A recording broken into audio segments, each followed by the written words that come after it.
Hello everyone, good morning. जैसा कि हम लोगों ने कल क्या कर लिया था, हमने सेट्स जान लिया था क्या होता है। सेट क्या होता है भाई? वेल डिफाइंड कलेक्शन होता है डिस्टिंक्ट एलिमेंट्स का। एलिमेंट्स क्या होते हैं? जो भाई हमारे सेट में दिए गए टर्म्स होते हैं वो एलिमेंट्स कहलाते हैं। ये पढ़ा था, ठीक है। और क्या पढ़ा था भाई? और जल्दी जल्दी बताओ। और हमने पढ़ा था नोटेशन सेट का, है ना। उसे कैपिटल लेटर से दिखाते हैं, उसके वेरिएबल्स को हम स्मॉल लेटर से दिखाते हैं इंग्लिश अल्फ़ाबेट के, कॉमा से सेपरेट करते हैं, कर्ली ब्रैकेट में रखते हैं, ठीक है। और रोस्टर का रिप्रेजेंटेशन टू टाइप से करेंगे, set builder form and tabular और रोस्टर फॉर्म। रोस्टर फॉर्म क्या होता है हमने सीख लिया था। भाई वो साफ साफ दिख रहा होता है टेबुलर फॉर्म की, भाई जैसे एलिमेंट्स को रखते हैं, कॉमा सेपरेट करते हैं, कर्ली ब्रैकेट के अंदर रखते हैं। एंड हम जब सेट बिल्डर फॉर्म पढ़ रहे थे, सेट बिल्डर में हम कैसे देखे थे, यहाँ पे डिस्क्राइब की जाती है उसकी प्रॉपर्टी, है ना। डिस्क्राइब की जाती है प्रॉपर्टी लाइक अ सेंटेंस या स्टेटमेंट के फॉर्म में, like x such that x is a natural number, and वहाँ पे इक्वालिटी लगा दी जाती है। आज क्या सीखेंगे? तो आज हम सीखेंगे type of type types of set, ठीक है। टाइप ऑफ सेट, जिसमें पहला आता है आपका, दिख रहा है साफ साफ। इसमें पहला आता है एम्प्टी सेट। एम्प्टी या इसी को हम नल सेट कहते हैं, है ना। नल सेट, इसी को वॉइड सेट भी बोलते हैं, वॉइड सेट, है ना। इसको हम दिखाते कैसे हैं? तो इसे हम ना ध्यान से समझना, इसे हम फाइव या तो इस तरह से खाली कर्ली ब्रैकेट से दिखा देते हैं, है ना। यहाँ पे क्या होगा?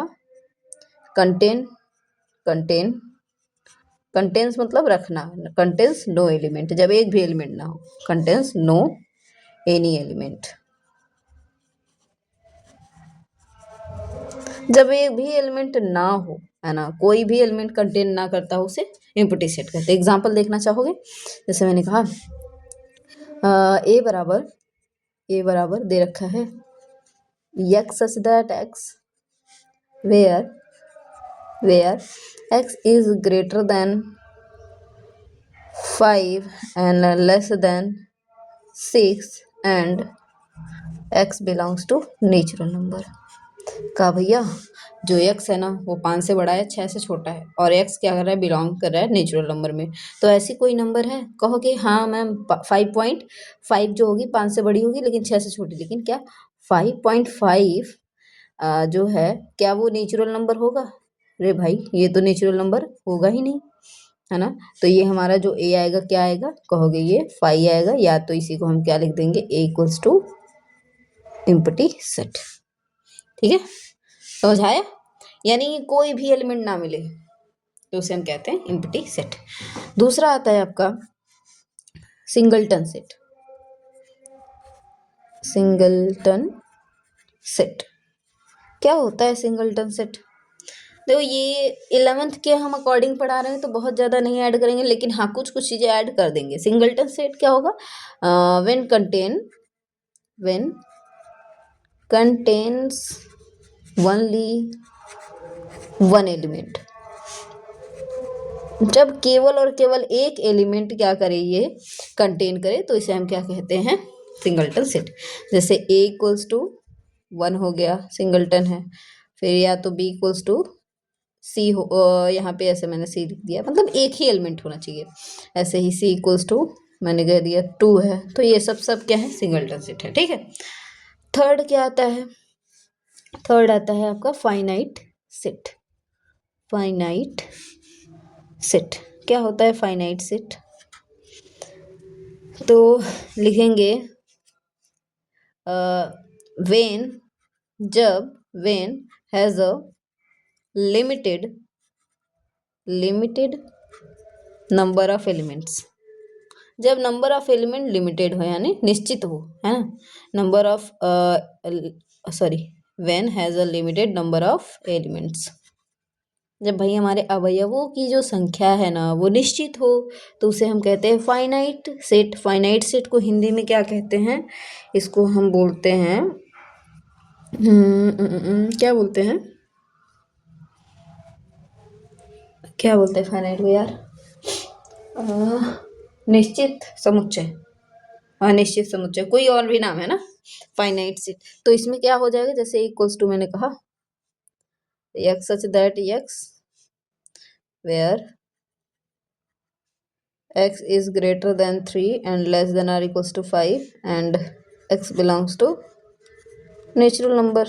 तो भैया यहाँ पे इनक्वालिटी दे दे तो समझ आना है, तो ये फाइनाइट है, तो इसे हम ऐसे अगर रोस्टर फॉर्म में लिखें तो क्या लिखेंगे, ये x की वैल्यू कहोगे 3 से बड़ी है तो 3 नहीं लेंगे, 4 लेंगे, 5 लेंगे, है ना, 4 और 5, ये क्या है, फाइनाइट है। अगर मान लो रोस्टर में भी दिया रहेगा ना और टेबुलर में भी दिया रहेगा, टेबुलर में ऐसे दिया रहेगा जैसे 1 2 3 4 5 बट क्लोज्ड, है ना। कभी कभी ऐसे भी दे सकता है like ABC dash dash dash, ऐसे बंद कर देगा तो समझ आना ये Z तक ही जाएगा, ठीक है। तो ये भी क्या है, ये भी आपका फाइनाइट सेट है, यहाँ फिक्स है, आपकी अल्फाबेट फिक्स है, Z तक ही आएंगे, कि Z से ज्यादा आ जाएगा नहीं, ठीक है। आ जाओ 4 समझेंगे, इनफाइनाइट सेट, इनफाइनाइट सेट, देखो इसे काउंटेबल सेट भी कहते हैं, है ना, फाइनाइट काउंटेबल। ये होता है इनफाइनाइट काउंटेबल, यानी गिनती तो की जा सकती है लेकिन इनफाइनाइट होती है। इनफाइनाइट सेट क्या होता है, when has an unlimited number of elements। भैया जब नंबर ऑफ एलिमेंट्स क्या हो, अनलिमिटेड हो, है ना, जिसकी निश्चित ना हो, है ना, कितने आएंगे पता नहीं, नंबर ऑफ एलिमेंट्स, समझ पा रहे हो। तो जैसे मैंने कहा a बराबर 1 2 3 4 डॉट डॉट डॉट, तो सिंपल है, नेचुरल नंबर्स का क्या है, सेट है, ये आता ही रहेगा, ये इनफाइनाइट है, समझ पा रहे हो। नेचुरल नंबर को अक्सर ऐसे हम दिखा सकते हैं, n बराबर ऐसे करके 1 2 3, आपकी बुक में है NCERT में, ठीक है। n से हम नेचुरल नंबर के सेट z इंटीजर्स का, z plus positive integer, z minus negative integer, है ना, एंड होल नंबर को w से भी दिखा सकते हैं। तो ये सब आपके, और रियल नंबर r, है ना, r बराबर रियल नंबर देखो एक चीज ध्यान देना, जो रियल नंबर होता है, रियल नंबर के अंदर नेचुरल नंबर भी आता है, इसके अंदर होल नंबर भी आता है, इसके अंदर इंटीजर्स भी आते हैं, इसके अंदर रेशनल नंबर भी, सॉरी रेशनल इरेशनल दोनों आते हैं, रेशनल भी आते हैं, इसके अंदर इरेशनल भी आते हैं, है ना, इरेशनल भी आते हैं, इसके अंदर फ्रैक्शन भी आते हैं, इसी के अंदर फ्रैक्शन भी आते हैं, और इसी के अंदर क्या आता है, क्या बोलते हैं, फ्रैक्शन, ठीक है। तो ये सारे, और एक चीज ध्यान देना, तो इसका मतलब जो ये है ना, ये आर इसका क्या हो जाएगा, आर इन सभी नंबरों का यूनिवर्सल सेट हो जाएगा, है ना, रियल नंबर का जो सेट होगा इन सभी नंबरों के लिए क्या होगा, यूनिवर्सल सेट होगा। इट मीन्स अभी बताएंगे सब सेट क्या होता है ना, तो अभी जानेंगे, और आगे रिलेशन वो होते हैं, है ना, दो सेट्स के बीच, है ना, अलग अलग रिलेशंस। चलो आगे देखते हैं।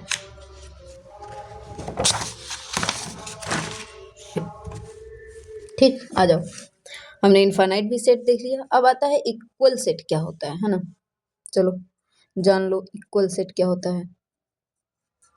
इक्वल सेट क्या होता है, जिसे समान समुच्चय कहते हैं, इसे हिंदी में क्या बोलते हो, समान समुच्चय। देखो एक बात बता देते हैं बार बार, मैथ्स एक ऐसा सब्जेक्ट है जिसमें इंग्लिश और हिंदी लैंग्वेज बहुत ज़्यादा मैटर नहीं करता, तो कृपया करके आप लोगों को समझना चाहिए, इंग्लिश में ही पढ़ो, है ना, समझ आना चाहिए, थोड़ा बताते भी रहेगी यार, यूपी बोर्ड वालों को हमारे प्रॉब्लम नहीं आनी चाहिए। इक्वल सेट, है ना, जिसे कहते हैं समान समुच्चय, तो अगर एग्जैक्टली सेम एलिमेंट्स हो दोनों में, है ना, लिख सकते हो हैव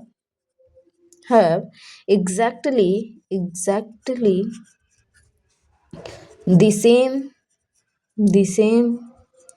एलिमेंट्स।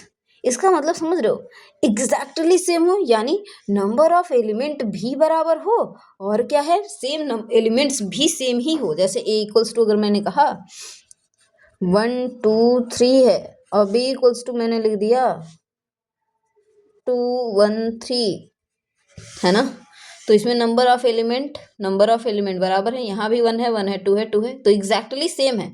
ऑर्डर इस पे डिपेंड नहीं करता भाई, आगे पीछे आ सकता है। तो इस कंडीशन में a इक्वल्स टू है b के, कभी कभी इसे ऐसे लिख सकते हैं, या तो समान होने के लिए ऐसे भी लगा सकते हैं कि a समान है b के, ठीक है। इसका मतलब है a और b आपस में समान समुच्चय हैं, यानी इक्वल सेट हैं, ठीक है। अच्छा, एक टर्म आता है कार्डिनैलिटी या कार्डिनल नंबर। क्या होता है कार्डिनल नंबर? तो कार्डिनल नंबर होता है कि number of elements in any set, number of elements in any set is called cardinal number. अरे भाई हमारे प्यारे यूपी बोर्ड के स्टूडेंट्स, होप सो आपको प्रॉब्लम नहीं होगी। लैंग्वेज में नहीं हो रही है ना यार। देखो मतलब कि नंबर ऑफ एलिमेंट यानी नंबर ऑफ अवयवों की जो संख्या होगी किसी भी सेट में, वही कार्डिनल नंबर्स कहलाते हैं, है ना। जैसे मैंने कहा एग्जाम्पल में समझ लो, इसीलिए सारा एग्जाम्पल दे रहे हैं ना हर किसी में। हमने कहा a बराबर 2 3 4 9 7 कुछ ऐसा है। मैंने कहा इसकी कार्डिनलिटी क्या है, तो इसकी कार्डिनलिटी कैसे दिखाओगे? NA, हमेशा कार्डिनल नंबर को NA से दिखाते हैं। कितने हैं पूरे? 1 2 3 4 5, तो बस 5 आंसर हो जाएगा, यही इसकी कार्डिनल नंबर है। अंडरस्टैंड? ओके। अच्छा, कभी कभी ना इक्विवेलेंट सेट आ जाता है। क्या आ जाता है? Equivalent set. अब हमारे यूपी बोर्ड के प्यारे स्टूडेंट्स या CBSE बोर्ड्स के, अगर आप में ये नहीं हो तो आप परेशान मत होना। समतुल्य समुच्चय इसे कहते हैं, इसे हम बोलते हैं समतुल्य समुच्चय। इसमें क्या होगा? इसमें बस ना कार्डिनलिटी सेम होगी। If we have two sets A and B and their cardinal number will be same. Cardinal number if their cardinal number will be same, then it's called क्या भैया? Equivalent set. Equivalent set, okay. तो मतलब number of element in A बराबर अगर हो जाए number of element in B, जरूरी नहीं एग्जैक्टली हो, तो आपका क्या हो जाएगा? ये क्या हो जाएगा? इक्विवेलेंट हो जाएगा।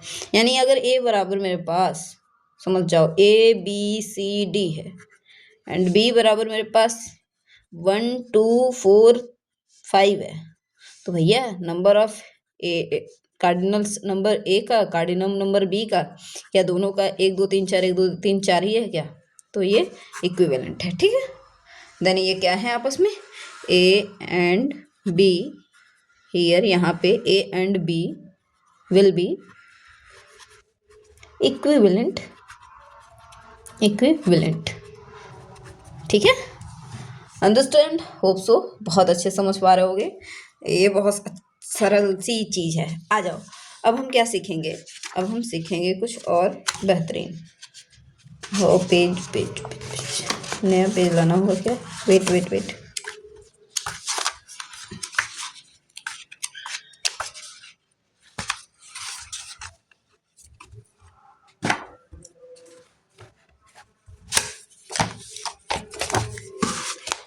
चलिए, यहाँ तक चीजें समझ आ गई। अब थोड़ा सा की रिलेशंस देख लेते हैं, यानी महत्वपूर्ण संबंध देख लेते हैं ऑपरेटर्स का, है ना। ऑपरेटर्स अगर लग जाते हैं, ऑपरेटर्स क्या होते हैं? कुछ चिन्ह हैं ऑपरेटर्स, है ना। जैसे मैंने कहा बिलोंग्स टू, ये ऑपरेटर है एक, है ना। ऑपरेटर्स एंड उनके चलो देख लेते हैं। की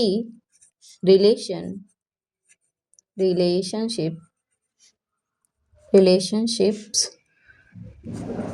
एंड ऑपरेटर्स या ऑपरेशंस, ठीक है। पहला होता है ना, पहला कि सबसेट क्या होता है भैया? वैसे कभी कभी हम इसे सेट में ही पढ़ लेते हैं, टाइप ऑफ सेट में, कि हाँ सबसेट क्या होता है। कभी कभी आप अलग से पढ़ लेते हो। सबसेट को हम दिखाते हैं कुछ इस तरह से इसे हम बोलते हैं सबसेट। सबसेट का ये सिंबल है, ठीक है। तो ध्यान देना। तो कैसे होगा सबसेट, लिख लेते हैं कि if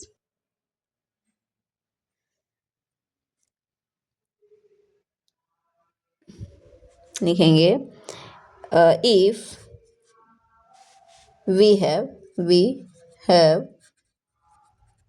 two sets A and B, sets A and B, फिर क्या, एंड इफ एवरी एलिमेंट, आप हर किसी की बुक में होंगे थोड़े डेफिनेशन, उसको देख लेना, है ना, सेम ही लगेंगे, बस लैंग्वेज थोड़ा देखो। If every element of B is in set A, then B is subset of, अभी समझाते हैं, सबसेट ऑफ A। इसका मतलब समझो, ध्यान देना। अगर मेरे पास दो सेट हैं A एंड B और B के सभी element, every element of B is in set A, अगर B के सभी एलिमेंट सेट A में हैं तो देन हम क्या कह सकते हैं कि B जो है हमारा सबसेट है A का। लाइक मैं कहूँ A बराबर मेरे पास दे रखा है 2 4 6 8 10, ठीक है, एंड B इक्वल्स टू दे रखा है 2 4 एंड 8, ठीक है। तो यहाँ पे देखो एक चीज, क्या B के सभी एलिमेंट A में है, देखो B के सभी एलिमेंट A में है, तो हम कह देंगे कि जो B है वो सबसेट है A का। समझे, B क्या है, सबसेट है A का। दो इसमें है तो दो इसमें भी है, चार इसमें भी है, चार इसमें भी है, 8 इसमें है, 8 इसमें भी है। इसको हम रिप्रेजेंट भी कर सकते हैं, पता है कैसे, कि 2 बिलोंग्स टू B, बिल्कुल, 4 belongs to B and 8 belongs to B। थोड़ा सा इसको हम लिख रहे हैं उस फॉर्म में ना, तो देन हम लिखेंगे एवरी एलिमेंट ऑफ, ऐसे every element of B, every element of B belongs to A, then B subset of A, है ना। अच्छा, प्रॉपर सबसेट और सबसेट में क्या डिफरेंस है, ध्यान देना। कुछ कभी कभी आपको सुनने को मिल जाएगा प्रॉपर सबसेट यानी उचित उपसमुच्चय, इसे उपसमुच्चय, ये उचित उपसमुच्चय भी है ना। कभी कभी प्रॉपर सबसेट का नाम आ जाता है, प्रॉपर सबसेट। तो प्रॉपर सबसेट का मतलब होता है कि A does not equals to B but B subset of, तब देन क्या हो जाएगा, देन B क्या होगा, B सबसेट हो जाएगा A का। समझ पाओ, ऐसे थोड़ा सा और इसे ट्रिकली से समझो। अगर B कोई एलिमेंट है, बिलोंग कर रहा है B में, and B also belongs to A, तो देन B सब proper subset of A, but A does not equals to B, मतलब A में जो एलिमेंट्स है वो B में पूरे नहीं होने चाहिए। यहाँ पे भी वही सेम है, तो यहाँ पे हम इसको प्रॉपर सबसेट भी बोल सकते हैं, बिल्कुल। देखो, अगर B A का प्रॉपर सबसेट है तो A B का सुपर सबसेट है ना। इसे हम अधिसमुच्चय भी बोलते हैं। प्रॉपर सबसेट को हम क्या कहते हैं, उचित उपसमुच्चय। और अगर वर्ड आ जाता है अधिसमुच्चय, तो अधिसमुच्चय क्या होता है, देखो ये सब तो नहीं आएंगे, लेकिन जानने के लिए आपके मेंटल, यहाँ पे क्या होगा, and here A is superset of B, it means A B का अधिसमुच्चय है, अधिसमुच्चय बोला जाता है इसको, अधिसमुच्चय है। अंडरस्टूड भैया, यहाँ तक समझ गए, है ना। आ जाओ, थोड़ा सा यूनिवर्सल सेट की बात करते हैं हम। है हमारे पास बहुत सारे चीजें, पहले और थोड़ा सा जान लेते हैं यूनिवर्सल सेट। तो भैया यूनिवर्सल किसे कहा जाएगा, इसे हम ना कैपिटल यू से हमेशा दिखाएंगे यूनिवर्सल सेट को। इसे कैपिटल यू से क्या करते हैं, रिप्रेजेंट करते हैं। रिप्रेजेंटेड, है ना। एंड इसका मतलब होता है यूनिवर्सल सेट का कि the set contains all element under consideration। दिखाई दे रहा है, all under consideration। चलो भैया समझ गए ना। देखो इट मीन्स कि जो भी क्वेश्चन दिया है ना, क्वेश्चन में जो कंसीडर किया है, अगर उन सभी सेटों का एलिमेंट अगर हमारे इस सेट में मिल रहा है ना, तो उसे हम यूनिवर्सल सेट बोल देंगे, ठीक है। जैसे रियल नंबर क्या होता है, रियल नंबर जो होता है, रियल नंबर क्या लिख दिया यार, रियल नोट में लिख लेना, ये चीज जान लेना। कुछ जो रियल नंबर होता है, रियल नंबर्स का जो सेट होता है, set is universal set for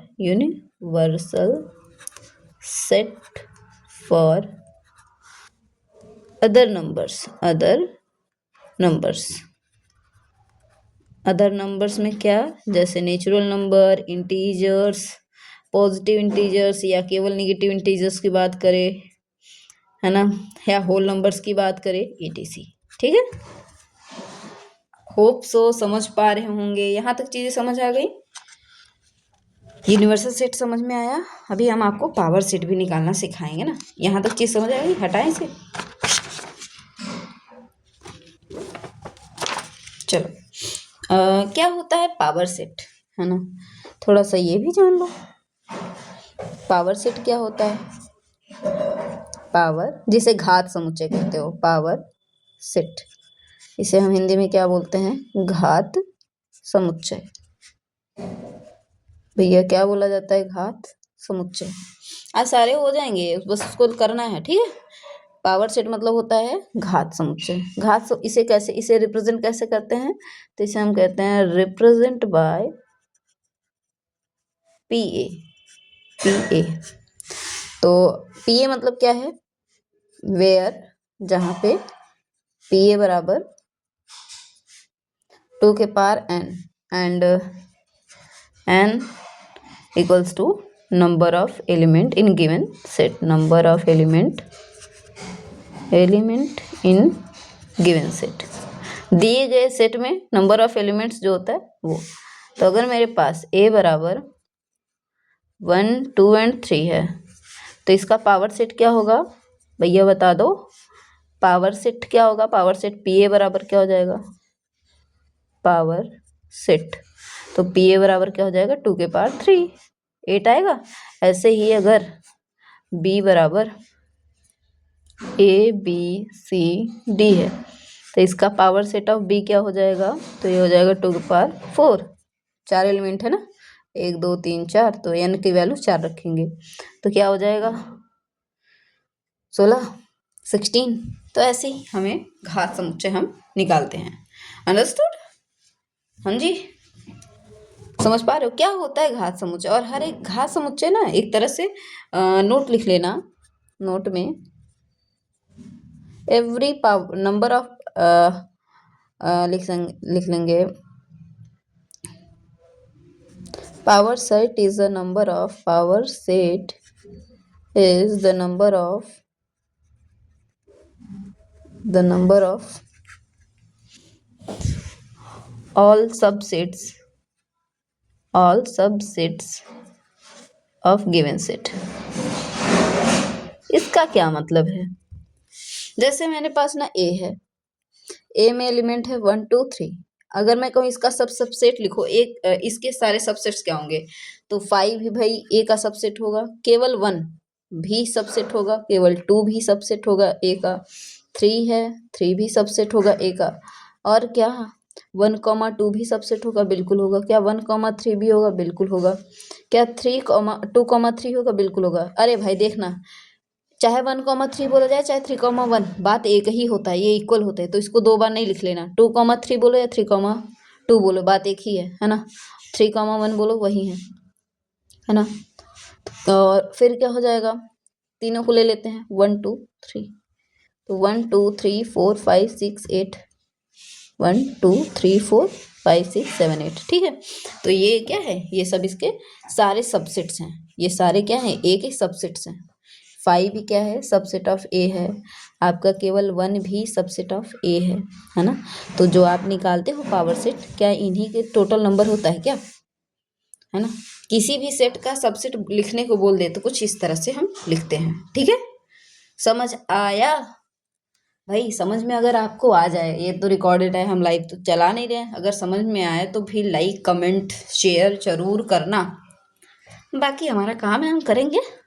चलो आ जाओ। कल 12th वाला इसलिए नहीं लिए क्योंकि मुझे लगा कि अभी ये कंप्लीट बिना कराए वहाँ पे थोड़ा पहुँच जाना जंप होगा, इसलिए इसको कर लेते हैं, आज शाम को करेंगे, ठीक है। 12th का आ जाओ। और भाई जो 11th में है वो तो देखेगा ही इसको, 12th वाले भी इसको पढ़ते रहना, ठीक है। आ जाओ। हमने अब यहाँ पे कुछ और भी रिलेशन देखने को, वेन डायग्राम देखने को मिलता है। वेन डायग्राम, भैया जो वेन डायग्राम दिया था ये गिवन बाय किसके द्वारा दिया गया था, जॉन वेन के द्वारा, given by mathematician John when. John when ने दिया था, इसी उन्हीं के नाम पे। ये इन्होंने क्या बताया कि इन्होंने बताया कि भैया कोई भी यूनिवर्सल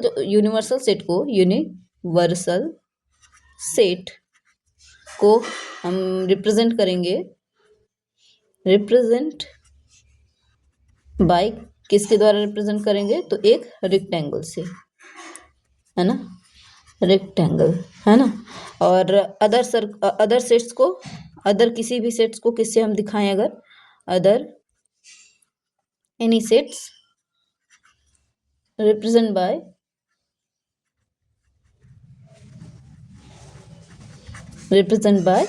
क्या, सर्कल, ठीक है, लाइक इससे दिखाएंगे। समझ पा रहे हो क्या? तो बताओ, क्योंकि यूनिवर्सल सेट के अंदर ही सारे हमारे सेट्स आते हैं, ठीक है। इस तरह से मैंने कहा ये ए है सेट, ये बी है सेट, ठीक है। तो इस तरह से अब इनमें, अब इसी वेन डायग्राम से डिसाइड होता है कई रिलेशन, जिसमें पहला रिलेशन आता है ए इंटरसेक्शन ऑफ बी, दूसरा ए यूनियन ऑफ बी, तीसरा ए माइनस बी, फिर चौथा बी माइनस ए, फिर पांचवा ए डैश, छठा बी डैश, सत्ता ए यूनियन बी का होल डैश। तो इसे हम लिखते हैं ए डैश इंटरसेक्शन बी डैश, और एक ए इंटरसेक्शन बी का होल डैश, इसे हम लिखते हैं ए डैश यूनियन बी डैश। हम इसी को एक नाम से जानते हैं, क्या, डी मॉर्गन रूल, या डी मॉर्गन्स लॉ, ठीक है। ये सारी चीजें हम सीखेंगे, इंटरसेक्शन क्या होता है, यूनियन क्या होता है, वेन डायग्राम से ये इजीली सीख लेंगे, है ना। तो बताओ, सीखना चाहोगे? अरे भाई तुम नहीं सीखना चाहोगे तब भी हम सिखाएंगे, क्योंकि हमारे कुछ तो स्टूडेंट होंगे जो सीखना सच में चाहेंगे। पहला क्या, तो कुछ रिलेशंस, इसे कहते हैं operations on set, operation on set. पहला ए यूनियन बी, इसे पढ़ोगे क्या, ए यूनियन बी। भाई चाहे हिंदी मीडियम से हो चाहे इंग्लिश, दोनों लोग एक ही चीज पढ़ोगे, ठीक है। इसका मतलब क्या होता है कि अगर दो सेट हैं हमारे ए एंड बी, यूनियन का क्या मतलब होता है, ये ए है ये बी है, तो अगर मैं ए और बी के सारे एलिमेंट्स को ले लूँ, चाहे वो कॉमन हो चाहे ना हो, सबको ले लिया जाए, तो ए यूनियन बी में आते हैं। बट जो कॉमन है उनको भी एक ही बार लिखना है, नॉट रिपीटेशन, है ना। एग्जाम्पल में बिना बिना ये वेन डायग्राम है, इसका वेन डायग्राम, ए बराबर अगर मेरे पास 1 2 3 है एंड बी बराबर मेरे पास 2 4 6 है, तो ए यूनियन बी क्या हो जाएगा, कहोगे 1 तो लेंगे ही लेंगे, 2 है 2 लेंगे, 3 ले लिया, अब क्या 2 था इसमें, ले लिया है तो नहीं लिखेंगे 3, फिर आगे बचा हुआ 4 और 6, इसको भी ले लेंगे, तो ये ए यूनियन बी के अंदर आएगा, ठीक है। अगला सेकेंड, अगर मैं बात करूं ए इंटरसेक्शन बी की, इसे हम क्या पढ़ते हैं, लिख लेंगे ए इंटरसेक्शन ऑफ बी, ठीक है।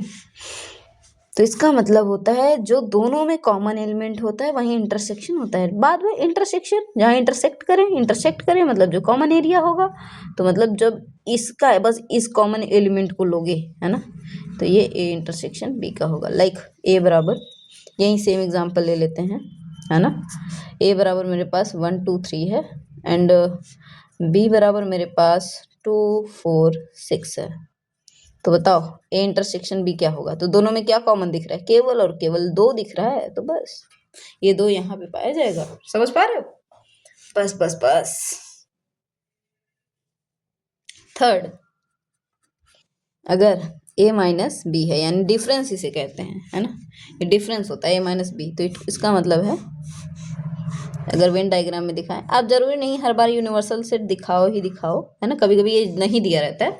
इसका मतलब होता है कि ए के वो पार्ट जो बी में भी है उसे हटा दो। तो ए के देखो, एक यहाँ से जा रहा है, ए के वो पार्ट जो बी में है, बी यहाँ जा रहा है, तो इतने पार्ट को हटा दो, जो बचा हुआ ये होगा ना, ये ए माइनस बी हो जाएगा। ये बस ये कॉमन एरिया देखो हम छोड़ दिए, तो ये आया ए माइनस बी।